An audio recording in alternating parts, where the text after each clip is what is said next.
رب اشرح لي صدري ويسر لي أمري واحلل عقدة من لساني يفقهوا قولي.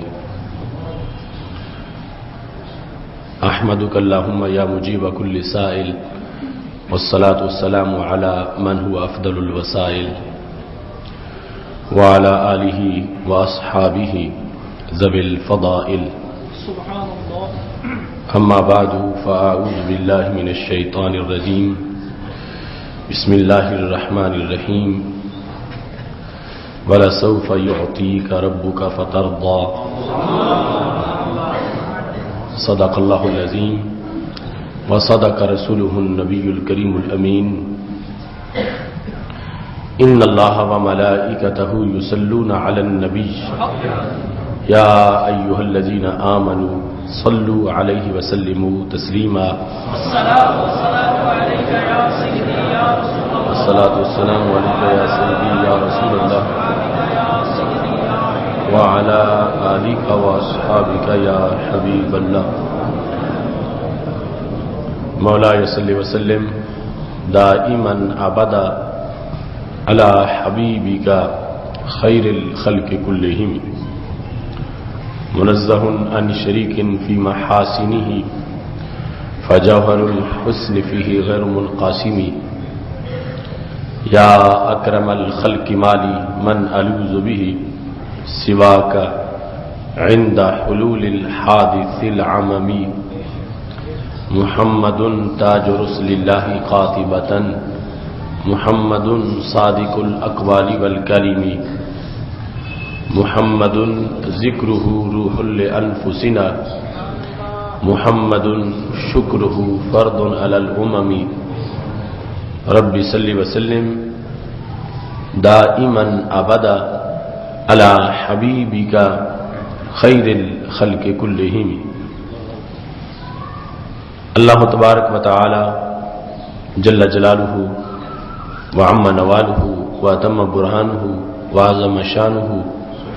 وجل ذکرہ وعز اسمہ کی حمد و ثنا، اور حضور سرور کائنات، مفخر موجودات، زینت بزم کائنات، دستگیر جہاں، غم گسار زماں،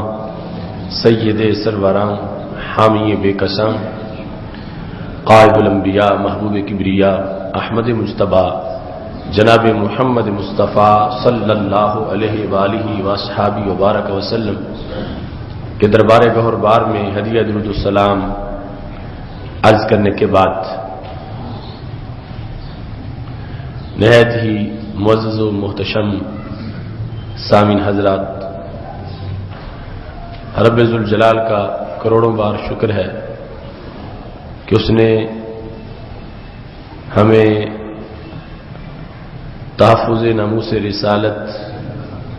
سے متعلق مختلف موضوعات پر متعدد خطبات جمعۃ المبارک میں بیان کرنے اور بیان سننے کی توفیق عطا فرمائی ہے. آمین. اور بالخصوص ادارہ صراط مستقیم کے زیر اہتمام 9 جنوری کو ایوان اقبال لاہور میں تحفظ ناموس رسالت سیمینار کا انعقاد اللہ کا خصوصی فضل اور اس کی خصوصی توفیق ہے، جس کے نتیجے میں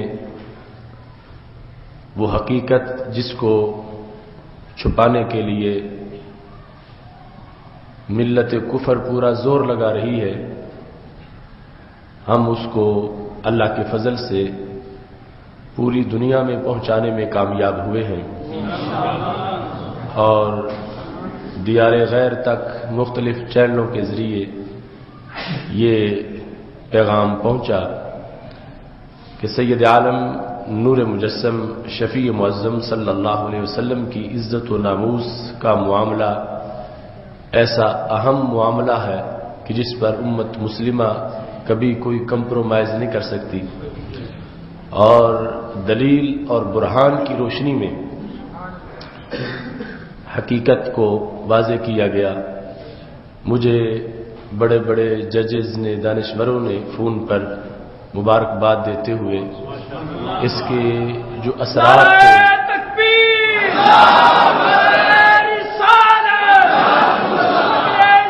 پروفیسر مفتی محمد اشرف قاسم جلالی صاحب اس سیمینار کے اثرات پر تبصرہ کرتے ہوئے انہوں نے میرے سامنے پاکستان کی کچھ ایسی شخصیات کا ذکر کیا جو ہمیشہ 295 قانون تحفظ ناموس رسالت کے خلاف زہر اگلتے رہے ہیں۔ سیمینار کے انعقاد کے بعد ان لوگوں کی طرف سے بھی 295 کی حمایت کی گئی ہے، اور یہ یقیناً اللہ کا خصوصی فضل ہے، رب ذوالجلال کا خصوصی کرم ہے، اور یہ ادارہ صراط مستقیم کے منشور کے مطابق ہم پر جو ذمہ داری عائد ہوتی تھی اس ذمہ داری کی ادائیگی ہے۔ رب ذوالجلال ہمیں ہر موقع پر قرآن و سنت کا پیغام منظر عام پر لانے کی توفیق عطا فرمائے، اور ہر موقع پر جو اس مسئلے کی تحقیقات ہیں ان تحقیقات سے لوگوں کو مطلع کرنے کی توفیق عطا فرمائے۔ سید عالم نور مجسم شفیع معظم صلی اللہ علیہ وسلم چونکہ اللہ کے حبیب ہیں، اور یہ سب سے اونچا مرتبہ ہے۔ حضرت ابراہیم علیہ السلام اللہ کے خلیل ہیں، حضرت موسیٰ علیہ السلام اللہ کے کلیم ہیں۔ یہ باتیں جس وقت صحابہ کرام علیہم رضوان بیٹھ کے بیان کر رہے تھے،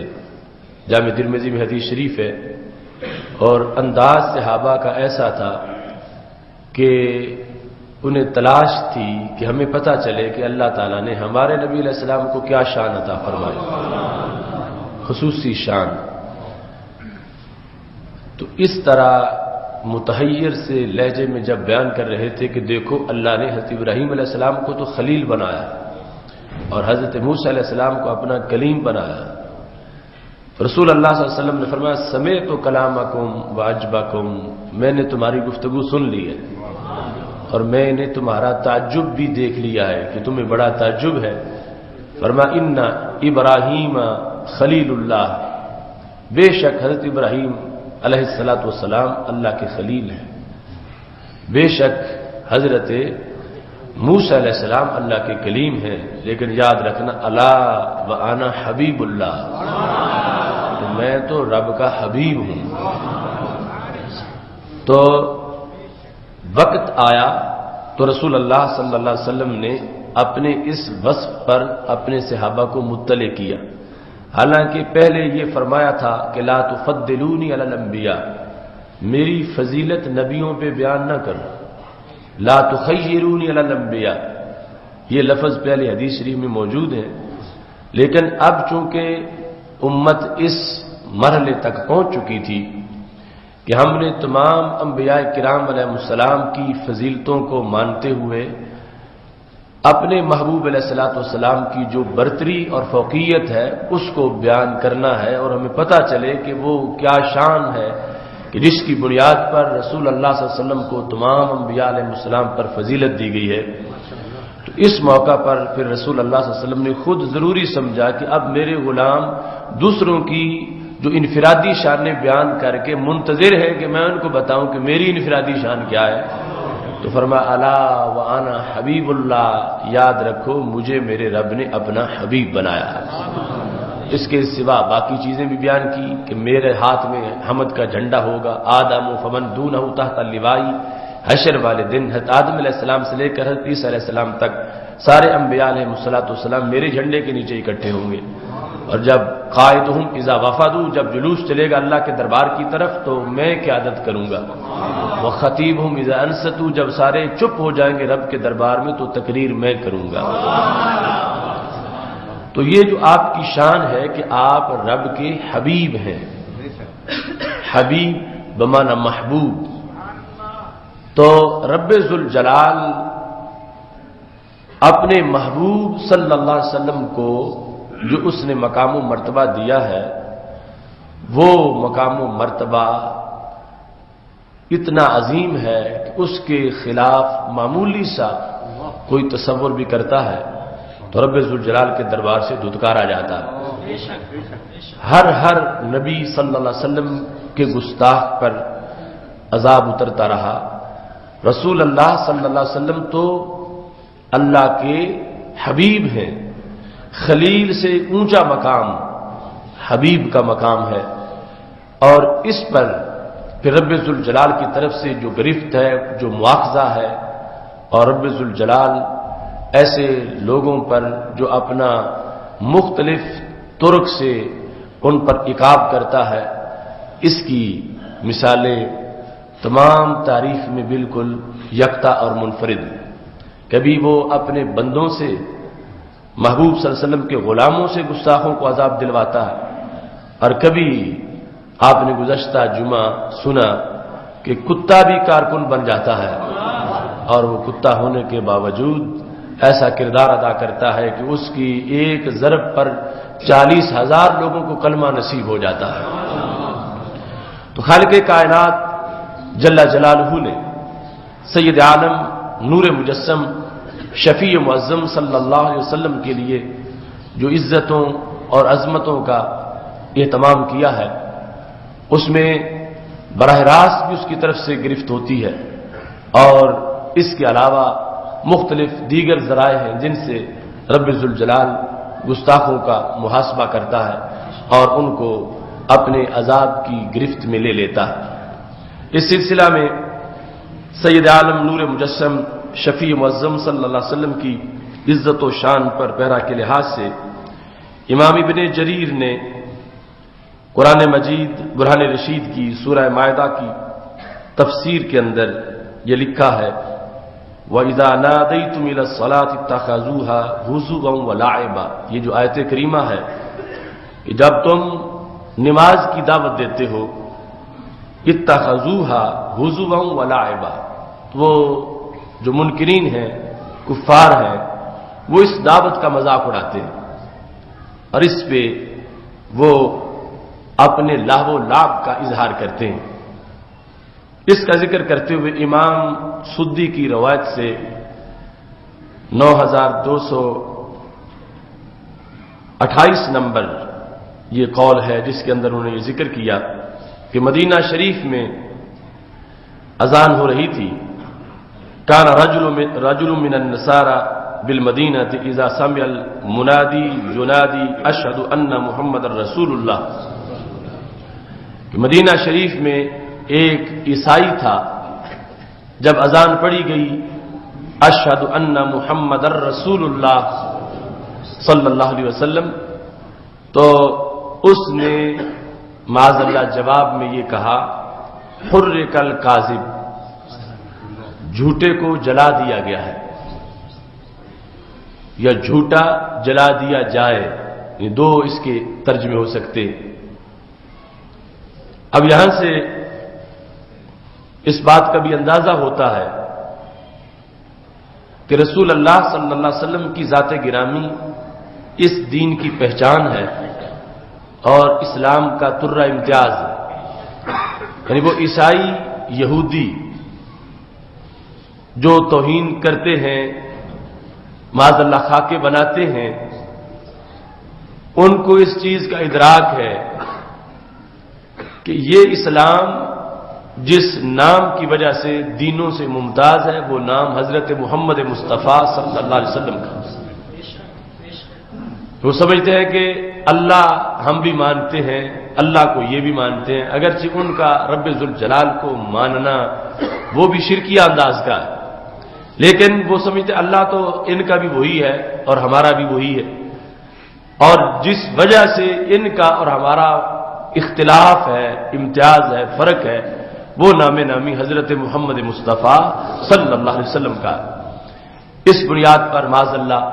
وہ توہین کی طرف آتے ہیں اور رسول اللہ صلی اللہ علیہ وسلم کی عزت و ناموس پر حملہ کرنے کی کوشش کرتے ہیں۔ یہاں اذان ہوئی، اللہ اکبر اللہ اکبر، ذکر خدا کا گونجا فضاؤں میں، تو انہیں اس پر خاص تکلیف نہیں ہوئی۔ اشہد ان لا الہ الا اللہ، یہ آواز بھی گونجی اور اس کو بھی برداشت کیا، لیکن اس وقت اشہد ان محمد رسول اللہ صلی اللہ علیہ وسلم، یہ کلمہ پڑھا گیا تو وہ عیسائی جل اٹھا اور معاذ اللہ کہا اذان پڑھنے والے کو کہ یہ جھوٹا ہے اور اس کو جلا دیا جائے۔ جب اس نے یہ الفاظ بولے تو یقیناً خالق کائنات جل جلالہ ہر آواز کو سنتا ہے اور اس کی قدرت کامل ہے۔ رب ذوالجلال نے اس شخص سے کیسے مواخذہ کیا اور اللہ تبارک و تعالیٰ نے اس سے کس طرح بدلہ لیا، یہ سند کے ساتھ امام ابن جریر نے اس کو لکھا ہے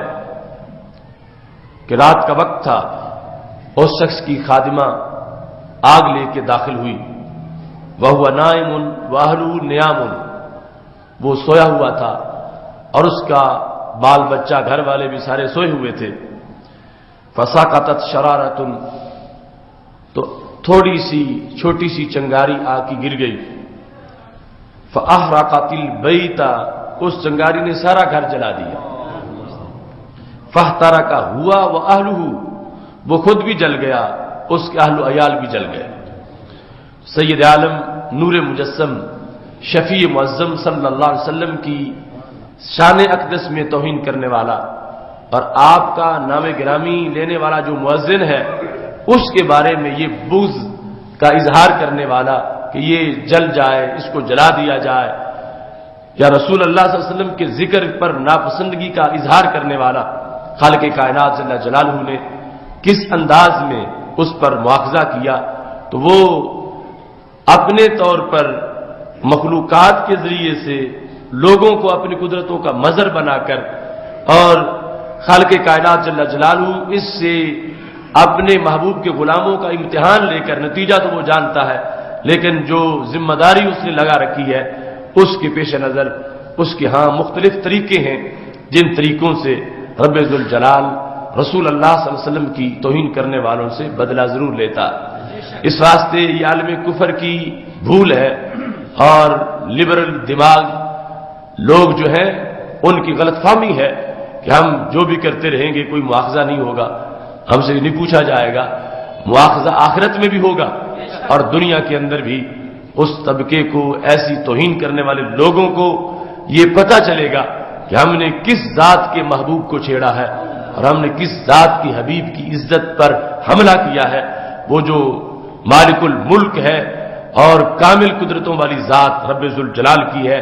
رسول اللہ صلی اللہ علیہ وسلم اس ذات کے حبیب اور محبوب صلی اللہ علیہ وسلم ہے۔ اس واسطے عافیت اس میں ہے کہ لوگ اپنی زبانوں کو سنبھالیں، عافیت اس میں ہے کہ لوگ اپنا انداز بدلیں، عافیت اس میں ہے کہ لوگ سوچ کے بولیں کہ وہ کس ذات کریمی کے خلاف بولنے والے ہیں، قطع نظر اس کے برعکس کہ وہ دوسری طرف پابندیاں لگانے کی سوچیں، سختیاں کریں، شدت پہ اتریں، تو یہ اس مسئلے کا حل نہیں ہے۔ اس مسئلے کا حل یہ ہے کہ جو لوگ بےہودگی کرتے ہیں ان لوگوں کو لگام دی جائے تاکہ امت مسلمہ کے جو جذبات ہیں وہ نہ بھڑکیں، تاکہ رب ذوالجلال کی طرف سے جو ڈیوٹی لگائی گئی ہے امت مسلمہ کے افراد کی، اس کا موقع ہی نہ بنے۔ اگر موقع بنے گا تو پھر اس کو کوئی روک نہیں سکتا، اس واسطے کہ جو ڈیوٹی لگانے والی ذات ہے وہی توفیق عطا کرنے والی بھی ذات ہے۔ خالق کائنات جل جلالہ کی طرف سے جو مواخذات ہیں وہ کتب حدیث میں اور کتب تاریخ میں ان کے مختلف انداز موجود ہیں۔ رسول اللہ صلی اللہ علیہ وسلم نے ارشاد فرمایا ہے کہ جو شخص نماز پڑھتے پڑھتے امام سے جان بوجھ کے سبقت کر جاتا تو اسے ڈرنا چاہیے کہیں اللہ اس کا چہرہ گدھے کا چہرہ نہ بنا دے۔ اب یہ رسول اللہ صلی اللہ علیہ وسلم کا فرمان، تو ایک شخص نے یہ کہا کہ یہ میں تجربہ کر کے دیکھوں گا ایسا ہوتا ہے یا ویسے ہی یہ فرما دیتا، تو اس نے ایسا کیا تو اس کا چہرہ گدھے کے چہرے میں تبدیل ہو، حالانکہ وہ انسان محدث تھا لیکن اس نے رسول اللہ صلی اللہ علیہ وسلم کے فرمان کا مذاق اڑایا، تمسخر کیا ایک انداز میں، یعنی صرف اس میں کہ میں تجربہ کر کے دیکھوں گا، اور وعید اللہ کی آ گئی۔ کتب حدیث میں یہ ذکر ہے شروع کے اندر کہ وہ اس طرح پردہ چاک ہوا کہ جب بھی پڑھایا کرتا تھا تو سامنے کپڑا ہوتا تھا اور کپڑے کے پیچھے بیٹھ کے پڑھایا کرتا تھا. لوگ آتے تھے، پڑھ کے اٹھ جاتے تھے اور وہ اندر چلا جاتا تھا. تو ایک دن شاگردوں نے کہا کہ آپ ہمیشہ پردے میں رہتے ہیں، اس کا سبب کیا ہے؟ تو انہوں نے کہا کہ میں نے ایک مرتبہ صرف اس انداز سے کہ یہ جو فرمان ہے رسول اللہ صلی اللہ علیہ وسلم کا کہ ایسا ہو جاتا ہے، اس سے کا تجربہ کرنے کے لیے میں نے کہا چلو میں سر اٹھاتا ہوں امام سے پہلے تو پتہ چلتا ہے کیا ہوتا ہے. تو اسی وقت سے میرا چہرہ گدھے کے چہرے میں تبدیل ہو چکا. تو میں لوگوں سے اپنا چہرہ چھپا کے بیٹھتا ہوں. تو کپڑا ہٹایا تو واقعی اس انسان کا چہرہ گدھے کے چہرے میں تبدیل ہو چکا تھا. چونکہ بات رسول اللہ صلی اللہ علیہ وسلم کی ہے اور اس پر جو بندہ استہزاء کرتا ہے، مذاق اڑاتا ہے، اس طرح کے معاملات جو ہیں ان کے اندر رب ذوالجلال کی طرف سے گرفت ہو سکتی ہے فوراً، یا کسی موقع پر ضرور اس کے لیے اس کا خمیازہ اس کو بھگتنا پڑتا ہے. اور جو آخرت کا عذاب ہے وہ تو بڑا شدید عذاب.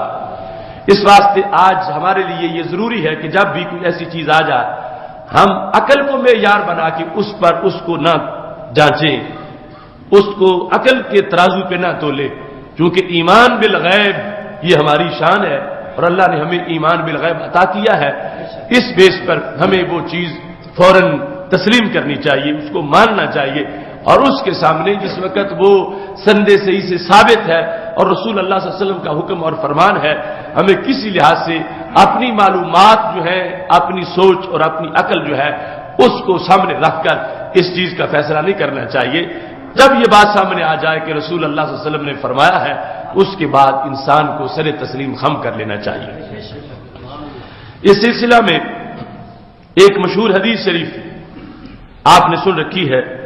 کہ نبی اکرم نور مجسم شفیع معظم صلی اللہ علیہ وسلم نے ارشاد فرمایا ہے، ان الملائکۃ لتضع اجنحتها رضا لطالب العلم. جب کوئی علم پڑھنے کے لیے گھر سے نکلتا ہے، علم یعنی علم دین پڑھنے کے لیے گھر سے نکلتا ہے تو خالق کائنات جل جلالہ اس طالب علم کے لیے یہ اعزاز عطا فرماتا ہے کہ فرشتے اس کے قدموں کے نیچے پر بچھاتے ہیں. یہ رسول اللہ صلی اللہ علیہ وسلم کا فرمان سندے صحیح سے ثابت ہے. اور آپ نے ترغیب دی کہ میری امت میں اگرچہ دوسری طرف بڑی اٹریکشن پیدا ہو جائے مگر پھر بھی میری امت بانج نہ ہو، میری امت میں علم پروان چڑھے اور لوگ علم کی طرف متوجہ ہوتے رہے. کیونکہ جو دوسری سائڈ ہے اس میں تو دنیا کی چمک ویسے موجود ہے، اور یہ کہ جس کی حکومتیں کسی طرح اس شعبے کے لیے معاون نہ بنے اور اس کے لیے اپنی حمایت کا اظہار نہ کریں، مشکل ہو جانا، مشکل ہو رہنا، مشکل ہو پڑھنا، اور پھر جا کے کبھی صلاحیت تیار ہو. تو رسول اللہ صلی اللہ علیہ وسلم نے فرمایا کہ ایمان بالغیب رکھتے ہوئے ہر دور میں والدین اپنے بچوں کے لیے جب اعزاز کا سوچیں تو انہیں یہ ذہن میں رکھنا چاہیے کہ میرا بچہ جو مدرسہ پڑھنے جا رہا ہے تو یہ ٹھکرایا ہوا نہیں، اس کے قدموں کے نیچے تو نوری فرشتوں نے پر بچھائے ہوئے. یہ اعزاز اپنی امت کا جو تھا اس کا اظہار کیا. اب طالب علم جاتے ہیں، نہ فرشتہ نظر آتا ہے نہ فرشتے کے پر نظر آتے ہیں، لیکن جب کلمہ نبی علیہ السلام کا پڑھا ہے تو ہم مانتے ہیں، ہمارا یقین ہے کہ ایسا ضرور ہوتا کہ فرشتے اس طالب علم کے قدموں کے نیچے پر بچھاتے ہیں کہ جو رسول اللہ صلی اللہ علیہ وسلم پر اترا ہوا قرآن حفظ کرنے جا رہا ہے یا ناظرہ پڑھ رہا ہے یا اس کا درس سنتا ہے یا اس کو سمجھنے کے لیے وہ علوم جو درس نظامی کے ہیں ان کو پڑھتا ہے، فرشتے اس کے قدموں کے نیچے پر بچھاتے ہیں. چونکہ رسول اللہ صلی اللہ علیہ وسلم نے خود جب حضرت صفوان آئے پڑھنے کے لیے تو آپ نے کیا اہتمام کیا ان کی آمد پر. سارے رسولوں کے سردار حضرت محمد مصطفیٰ صلی اللہ علیہ وسلم فرمانے لگے مرحبا بطلبۃ العلم، کہ جو علم پڑھنے آئے میں خود ان کو خوش آمدید کہتا ہوں. کیونکہ صفوان کہنے لگے جئتک لأطلب العلم، میں آیا ہوں یا رسول اللہ صلی اللہ علیہ وسلم تاکہ میں علم حاصل کروں. تو رسول اللہ صلی اللہ علیہ وسلم نے فرمایا مرحبا بطالب العلم، تو طالب علم کو میں مرحبا کہتا ہوں. میں خوش آمدید کہتا ہوں. اور صحابہ کی ڈیوٹی لگائی، فرمایا زمانہ تمہارے پاس پڑھنے آئے گا جس وقت تمہارے پاس، تم میں سے کسی کے پاس کوئی انسان چل کے میرا دین پڑھنے آئے، تم نے اس کو مرحبا ضرور کہنا ہے. اب فرشتے پر بچھاتے ہیں. یہ حدیث شریف امام محی الدین نووی نے بستان العارفین میں ذکر کیا.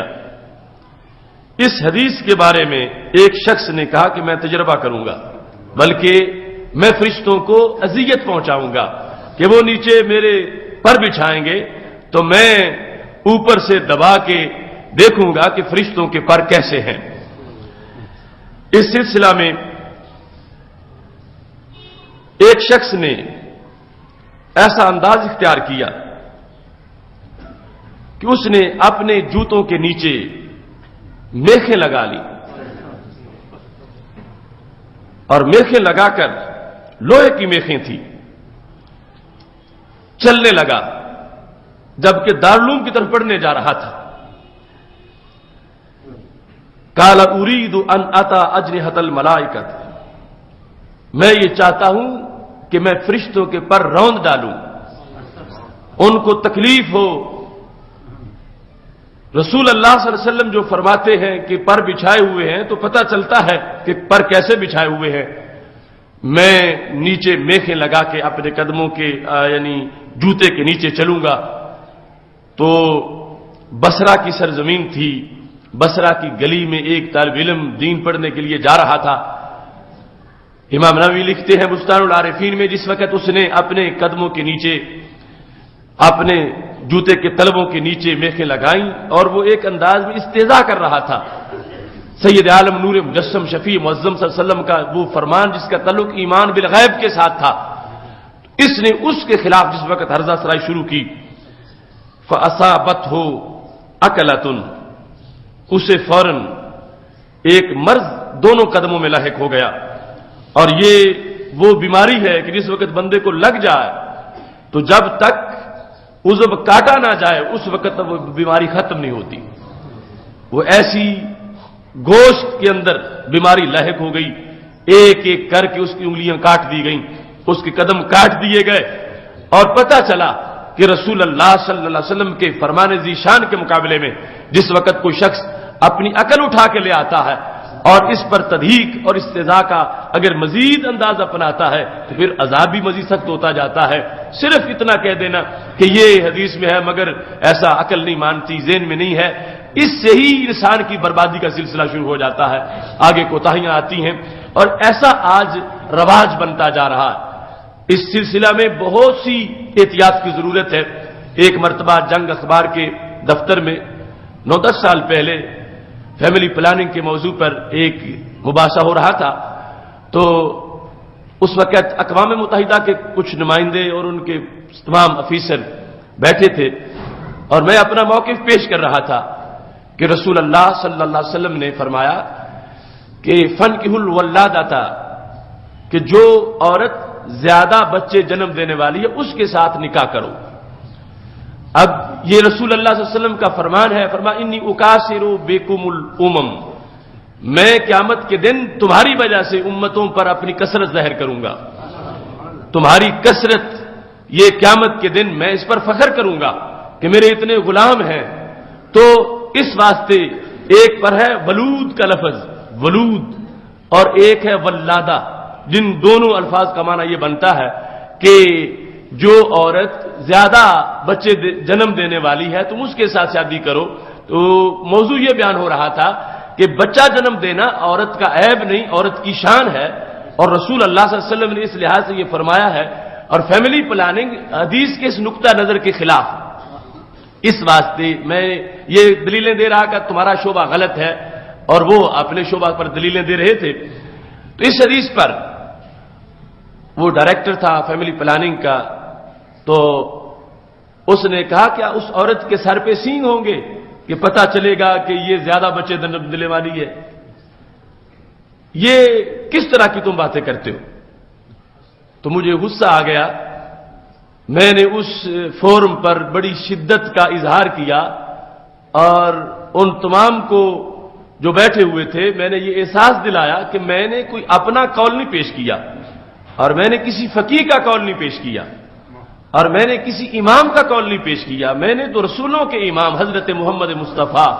صلی اللہ علیہ وسلم کا قول پیش کیا۔ تو تمہیں اتنی شرم آنی چاہیے تھی کہ یہ بات کس کی زبان سے نکلی ہے، یہ فرمان کس کا ہے؟ یعنی اتنی تمہارے اندر لا دینیت طاری ہو چکی ہے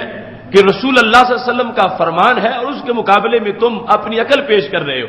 اور اپنی طرف سے یہ تضحیک اور استہزاء کر رہے ہو۔ اس معاملے میں شریعت نے خود وضاحت کی ہوئی ہے کہ اس عورت کی جو رشتہ دار عورتیں ہیں ان سے پتہ چل جائے گا، اور اس بنیاد پر بھی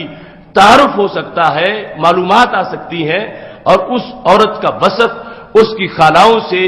اس کی مختلف جو رشتہ دار عورتیں ہیں ان کے لحاظ سے اس وصف کو معلوم کیا جا سکتا ہے۔ تو اتنا کرینہ ہی شریعت چاہتی ہے، باقی اس کے سوا مکمل دیگر گہرائی تک جانا اور تحقیقات وہ مطلوب نہیں ہے۔ تو یہ انداز آج ہمارا جو لبرل طبقہ ہے معاذ اللہ، اور بہت سے لوگ جو صرف دنیاوی علم تھوڑا بہت جانتے ہیں یا تھوڑا سا دینی علم جانتے ہیں، تو وہ فوراً ایسی باتوں پہ آگے بول پڑتے ہیں کہ یہ کیسے ہوگا، یہ تو نظر نہیں آتا، شیطان تم کہتے ہو بسم اللہ نہ پڑھے تو کھانے میں شامل ہو جاتا ہے، تو وہ کہاں بیٹھا ہوا ہے؟ تو اس طرح کی صورتیں، اس طرح کی باتیں مسلم امہ کو زیب نہیں دیتی۔ ہم نے چونکہ ایمان بالغیب کی شان پائی ہے، ہم دیکھے بغیر ماننے والے ہیں، دیکھنا ماننا اس میں اتنا کمال نہیں جو بغیر دیکھے مان جانے میں کمال ہے۔ تو سید عالم نور مجسم شفیع معظم صلی اللہ علیہ وسلم نے یہ سبق دیا جس وقت فرمایا تھا محبوب علیہ الصلوۃ والسلام نے ایک شخص کو کہ مجھے بکری کی اگلی ٹانگ کا گوشت پیش کرو، تو ایک بکری پکائی گئی تھی تو اگلی ٹانگ پیش کر دی گئی، فرمایا ناولنی ذرا، مجھے بکری کی اگلی ٹانگ کا گوشت پیش کرو، دوسری پیش کر دی گئی، پھر فرمایا ناولنی ذرا، مجھے بکری کی اگلی ٹانگ کا گوشت پیش کرو۔ تو دینے والے نے کہا یا رسول اللہ صلی اللہ علیہ وسلم بکری کی اگلی ٹانگیں تو دو ہی ہوتی ہیں، تو دونوں میں نے دے دی۔ تو رسول اللہ صلی اللہ علیہ وسلم نے فرمایا لو ناولتنی ما زلت تناولنی، کہ تمہیں یہ نہیں کہنا چاہیے تھا کہ ختم ہو گئی ہیں، کیوں؟ نہ تمہیں یہ دیکھنا چاہیے تھا کہ مانگ کون رہا ہے۔ طبرانی میں حدیث موجود ہے، فرمایا لو ناولتنی ما زلت تناولنی، اگر تم دیتے جاتے میں مانگتا جاتا، ٹانگیں پیدا بھی ہوتی جاتی، روسٹ بھی ہوتی جاتی۔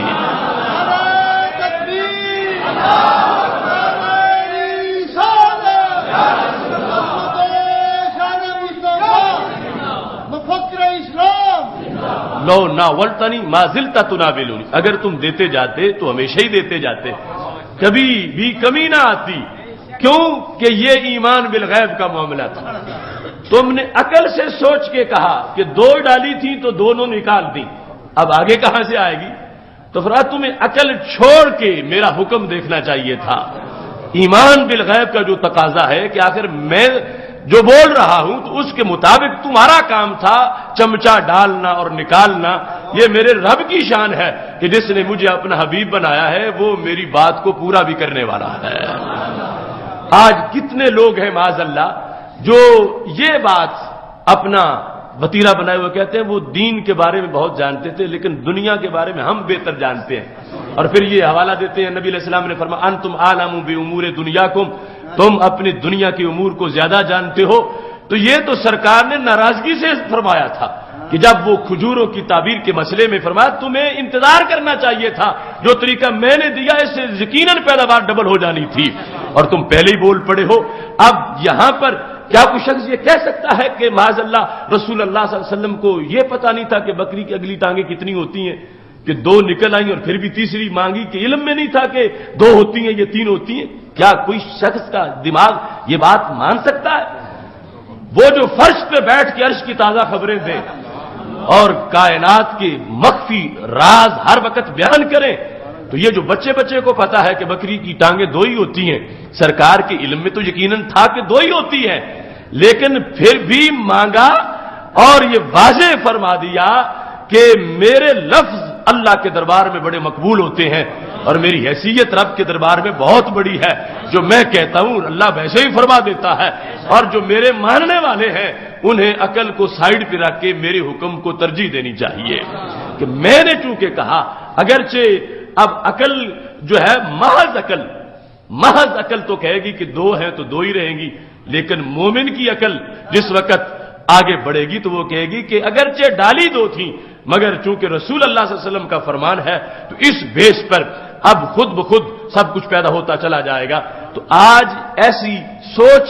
مختلف مقامات پر معاذ اللہ پڑھائی جا رہی ہے کہ جس کی وجہ سے تولنے ناپنے کا طریقہ اختیار کیا جا رہا ہے اور ایمان بالغیب کے اندر مداخلت کی جا رہی ہے۔ تو سید عالم نور مجسم شفیع معظم صلی اللہ علیہ وسلم کی ذات گرامی کے ساتھ جو ہماری نسبت ہے، جو ہمارا تعلق ہے اور غیر مشروط ہمارا جو یقین ہے، اس کے اندر یہ چیزیں داخل ہیں کہ ہم کسی معاملے میں بھی رسول اللہ صلی اللہ علیہ وسلم کے فرمان کو چیلنج کرنے کا سوچے بھی نہ، اور جو سرکار دو عالم صلی اللہ علیہ وسلم نے فرمایا ہے اس کے مطابق، خواہ وہ مسئلہ دنیا کا ہے خواہ وہ مسئلہ دین کا ہے، وہ جو سرکار دو عالم صلی اللہ علیہ وسلم نے فرمایا وہی پر حق ہے۔ اگرچہ عقل کو آج سمجھ نہ آئے، کل آ جائے یا پرسوں آ جائے یا کبھی بھی نہ آئے، عقل ہیچ رہ جائے گی۔ ہم نے کلمہ عقل کا نہیں پڑھا، ہم نے مدینے والی سرکار کا کلمہ پڑھا ہے۔ اس واسطے یہ کہا ہمارے عظیم سیرت نگاروں نے، جس میں تفصیل کے ساتھ کہ اگر ساری دنیا کی عقلیں اکٹھی کر دی جائیں تو ان کی حیثیت ہمارے نبی علیہ السلام کی عقل کے مقابلے میں یوں بھی نہیں جس طرح ایک ریت کے ذرے کی صحرا کے مقابلے میں ہوتی ہے۔ تو اس واسطے عقلی معاملات، دنیاوی معاملات، دینی معاملات، ان سب کے اندر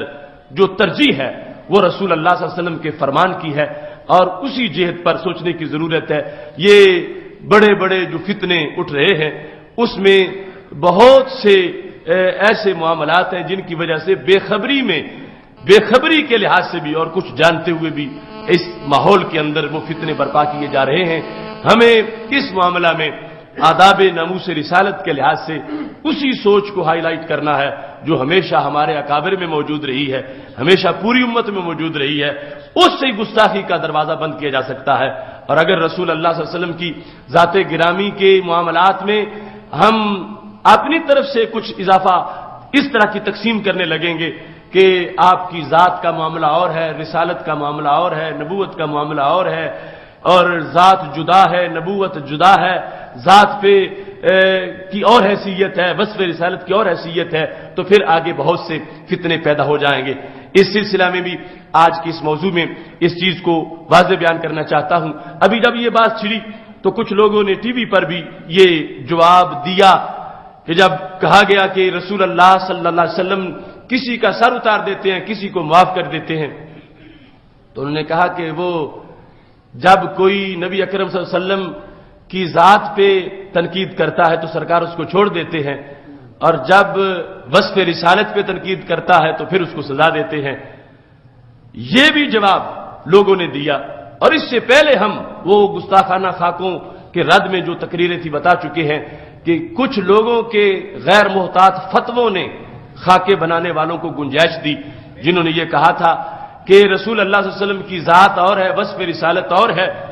تو ذات تو ہم جیسی ہے، وہ بھی بشر ہے، ہم بھی بشر ہیں، اور وصف رسالت کا بڑا فرق ہے۔ تو خاکے بنانے والوں نے کہا ہم نے خاکے پھر وصف رسالت کے نہیں بنائے، ہم نے انسانی پیکر کے بنائے ہیں، خاکہ رسالت کا تو بن ہی نہیں سکتا، خاکہ بشریت کا ہم نے بنایا ہے۔ تو اس فتنے کو ہوا دی گئی کچھ فتووں کے ذریعے سے۔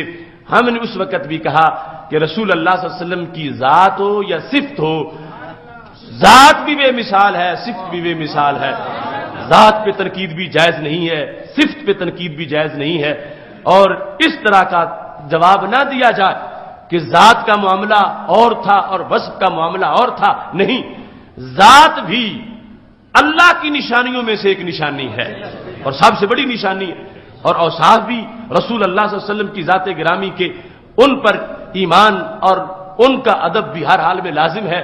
یہ فرق کر کے جواب نہ دیا جائے، جواب اس طرح دیا جائے کہ رسول اللہ صلی اللہ علیہ وسلم کا اپنا حق ہے، اپنا حق معاف بھی کر سکتے ہیں، اپنا حق استعمال بھی کر سکتے ہیں۔ کسی کو چھوڑ دیا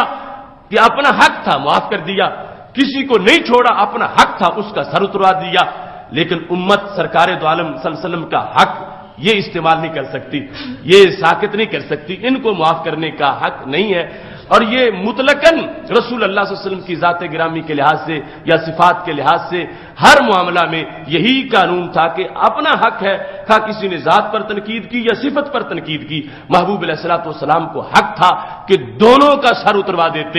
ذات کے گستاخ کا بھی اور صفت کے گستاخ کا بھی، اور حق تھا کہ دونوں کو چاہے تو دونوں کو معاف کر دیں۔ اس واسطے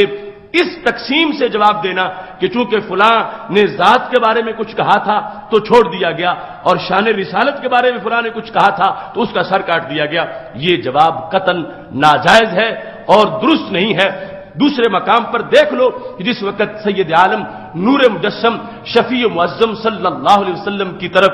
منسوب چیزیں جو ہیں ان کے لحاظ سے جب بے ادبی کا کوئی تھوڑا سا بھی وہم پیدا ہوتا ہے، صحابہ کرام تو وہاں بھی تلواریں لے کے کھڑے ہو جاتے ہیں۔ اور خود رسول اللہ صلی اللہ علیہ وسلم نے جو حدیث شریف میں ارشاد فرمایا، اور کچھ لوگ وہ حدیث شریف پیش کرتے ہیں، اس کے لحاظ سے بھی وضاحت ضروری ہے کہ پاک محبوب علیہ الصلوۃ والسلام کا یہ جملہ شفا میں قاضی ایاز نے نقل کیا ہے، اس کے اندر یہ حدیث شریف کے الفاظ موجود ہیں۔ نبی اکرم نور مجسم شفیع معظم صلی اللہ علیہ وسلم کی شان کیا ہے؟ سیدہ عائشہ صدیقہ رضی اللہ تعالیٰ عنہ فرماتی ہیں، حدیث سے صحیح موجود ہے، من تقم لنفسه فی شیء، نبی علیہ السلام نے اپنے نفس کے لیے کسی شے میں کبھی انتقام نہیں لیا، کبھی انتقام نہیں لیا اپنے نفس کے لحاظ سے، یؤتی الیہ قط الا ان تنتہک حرمت اللہ، اگر اللہ کی حرمت پامال ہو رہی ہو، اللہ کی حرمت پامال ہو رہی ہو تو پھر بدلہ لیا، اپنے نفس کے لحاظ سے بدلہ نہیں لیا۔ اور یہ الفاظ ہیں کہ جن سے کچھ لوگوں کو غلط فہمی ہوئی، ذات اور صفت کا فرق کرنے لگے کہ نفس سے مراد ہے ذات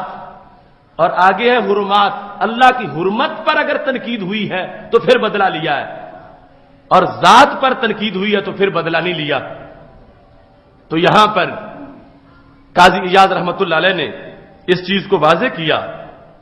فرمانے لگے فَعْلَمْ أَنَّ هَذَا لَا يَقْتَضِي أَنَّهُ لَمْ يَلْتَقِبْ مِمَّنْ سَبَّهُ أَوْ آذَاهُ أَوْ كَذَّبَهُ، کہ اس حدیث سے یہ کوئی نہ سمجھے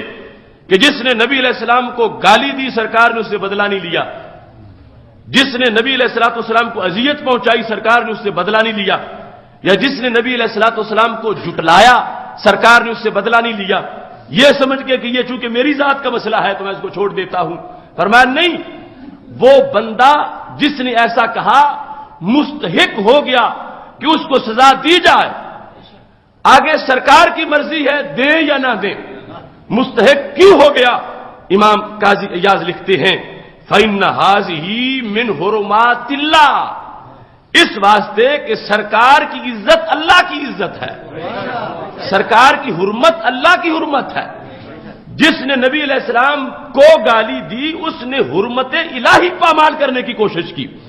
جس نے رسول اللہ صلی اللہ علیہ وسلم کی ذات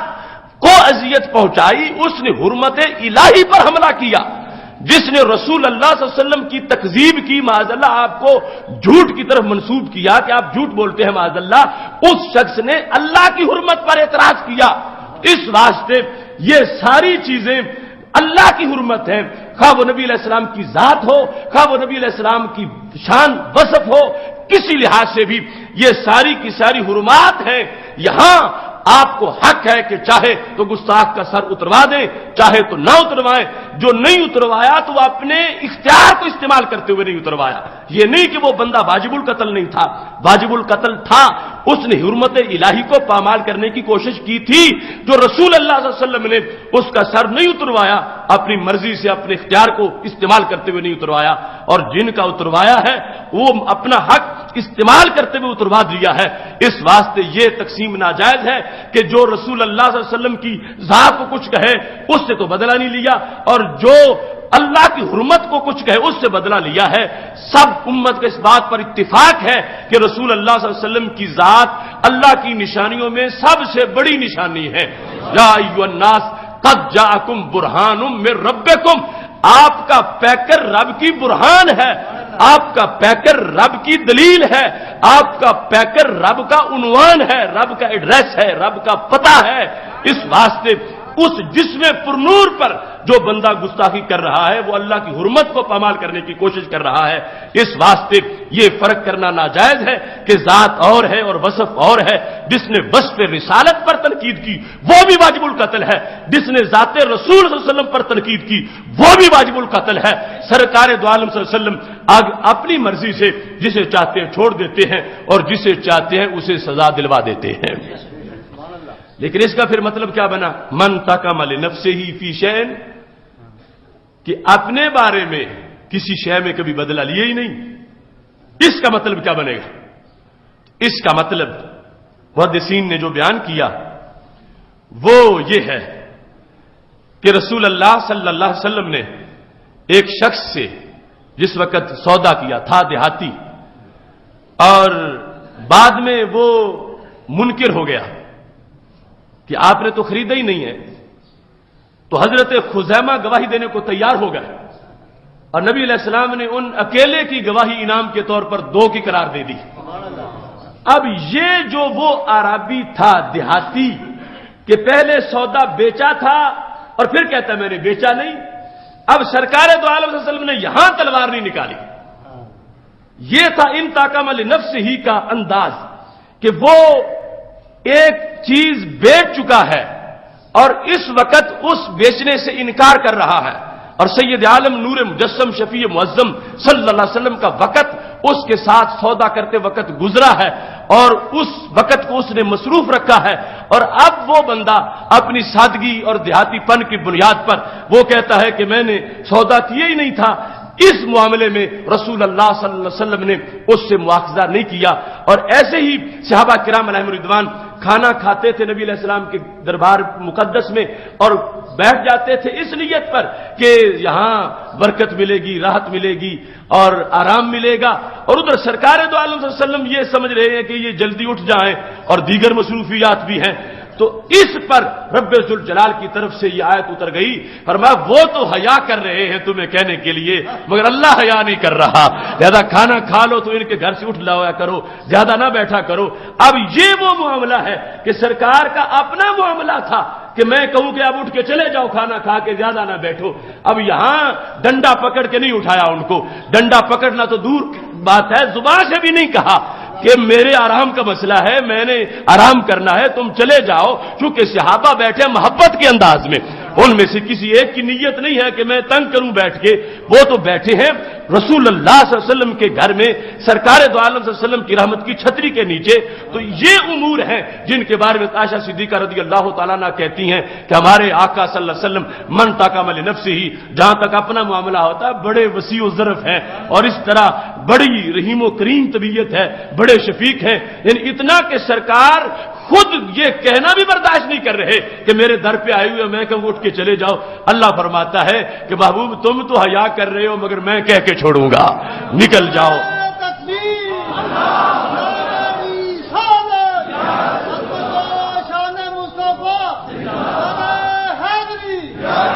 اس واسطے ہر بات کا ایک پس منظر ہے، اس کا مطلب ہے، اب اس سے آگے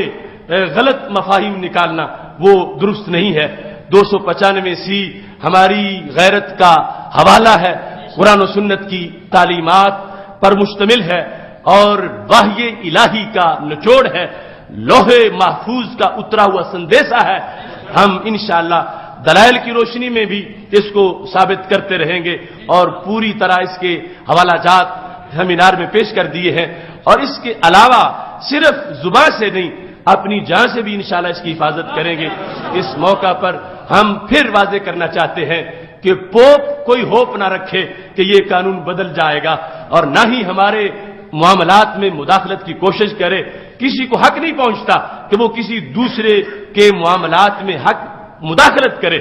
اگر دنیاوی معاملات ہوتے پھر بھی غیروں کی مداخلت ہمیں مسترد کریں گے، اس کو ہم منظور نہیں کرتے کہ کوئی ہمارے ملک کے مسائل میں مداخلت کرے، اور یہ تو پھر دین کا مسئلہ ہے۔ اس واسطے ہمارے ملک کے حکمرانوں کو غیرت کا ثبوت دیتے ہوئے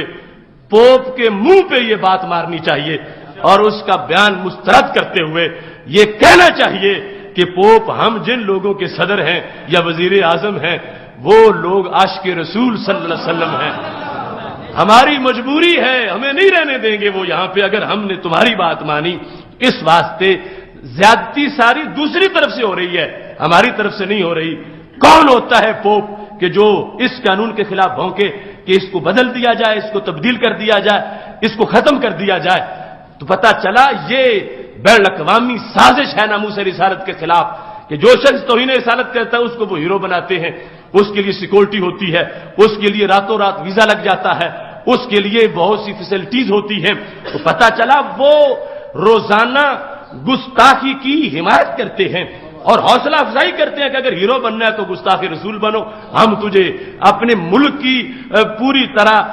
تمام فیسلٹیز دے دیں گے، ہم تجھے نیشنلٹی دے دیں گے. ہم پھر وہ سر کا خطاب جو کتے رشدی کے لیے دیا گیا یا تسلیمہ نسرین کے لیے جو پہرے لگائے گئے، تو پتہ چلا عبد الرحمن جو افغانی تھا اس کو راتوں رات اٹھا کے پہنچایا گیا اور لاہور کے ایک چوڑے کو راتوں رات عدالت لگا کے توہین رسالت کے مجرم کو جرمنی پہنچا دیا گیا. تو یہ سارے ہمارے دشمن اس بات کا تہیہ کیے ہوئے ہیں کہ ہم نے معاذ اللہ توہین رسالت کرانی ہے اور ہم نے گستاخوں کو بچانا ہے، مگر رب کی لاٹھی بے آواز ہے. ان لوگوں کو پتہ چل جانا چاہیے کہ خالق کائنات جل جلالہ نے وعدہ کیا ہوا ہے کہ محبوب جو تمہاری توہین کرے گا اس کی چمڑی ہم خود اتار دیں گے. اس واسطے آج نماز جمعہ کے بعد پوپ کے اس بیان کی تردید کے لیے اور اس کے خلاف اپنے جذبات کے اظہار کے لیے اور غازی ممتاز حسین کے کردار کی تحسین کے لیے جو ہم نے سیمینار میں اعلان کیا تھا کہ جمعہ کے بعد ملک میں ریلیاں ہوں گی، اس ریلی میں آپ نے بھی شریک ہونا ہے. یہاں مسجد سے ریلی چلے گی اور گوندلا والا چوک کی طرف جائے گی. آپ تمام احباب اس میں شریک ہو کر اپنی حاضری لگوائیں. دنیا دیکھے کہ یہ ہے رسول اللہ صلی اللہ علیہ وسلم کے غلام. ان کا تعلق جو لوگوں کے ساتھ ہے تو وہ سرکار کی وجہ سے ہے. لوگوں کے اپنی پارٹیوں سے بھی تعلق ہوتے ہیں کہ فلاں ہمارا لیڈر ہے، فلاں ہماری پارٹی کا ہے، لیکن جو عاشق ہے اس کا پہلا تعلق نبی علیہ السلام کے ساتھ. اگر کوئی پارٹی کا لیڈر اس تعلق کی خلاف ورزی کرتا ہے تو ہمارا اس پارٹی سے کوئی تعلق نہیں ہے. ہمارا تعلق تو اس پارٹی سے ہے کہ جو رسول اللہ صلی اللہ علیہ وسلم کی غلامی کا دم بھرنے والی ہے. اس واسطے مت دیکھو کسی پارٹی کو، مت دیکھو کسی لیڈر کو. اگر قبر بچانی ہے، قبر کی چاندنی لینی ہے، ایمان بچانا ہے تو آج اس بات پر اپنی آواز بلند کرو کہ ہمارا تعلق عشق رسالت والی پارٹی کے ساتھ ہے. ہم گستاخوں کے حامی نہیں ہیں، ہم گستاخوں کو ٹھکانے لگانے والوں کے حامی ہیں. اس بات کے اہتمام کے لیے آپ نے جانا ہے. اللہ سب کو اجر عظیم عطا فرمائے. وآخر دعوانا الحمدللہ رب العالمین.